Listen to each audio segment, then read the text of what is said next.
में हो तो जाला फैल जाता है। इमाम अहमद रजा की नात में तासीर ऐसी है, अंधेरे में भी पढ़िए तो उजाला फैल जाता है।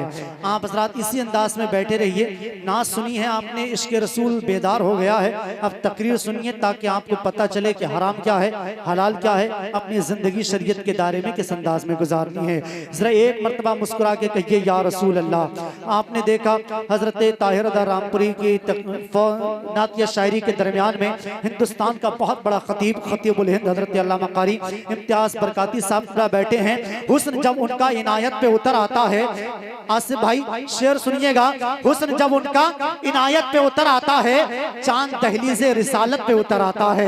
हुस्न जब उनका इनायत पे उतर आता है, चांद दहलीज़े रिसालत पे उतर आता है। इसलिए उसको अबू जहल कहा आका ने, हारता है तो जहालत पे उतर आता है, हारता है तो जहालत पे उतर आता है। हाजते लेके जब आया कोई आका के हुजूर, उनका सिद्दीक सखावत पे उतर आता है, उनका सिद्दीक सखावत पे उतर आता है।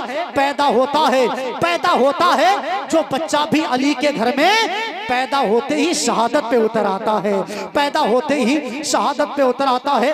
बगैर किसी लम्हे इंतजार के खतीब आज़म हिंदुस्तान, शहंशाह खिताबत, नाशिर मसलक के आला हजरत अल्लामा कारी इम्तियाज बरकाती साहब संभली की आमद है। आइए जोरदार नारों से इस्तेमाल करें, हाथों को उठा के बोलिए नारे तकबीर।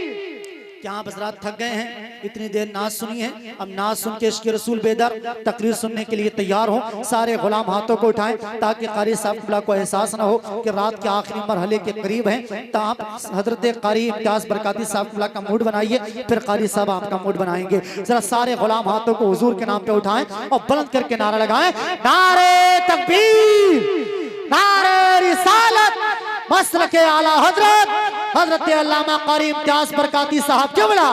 नारे तकबीर, नारे रिसालत। जो चाहे मांग ले मंगता हुजूर देते हैं, जो चाहे मांग ले मंगता हुजूर देते हैं।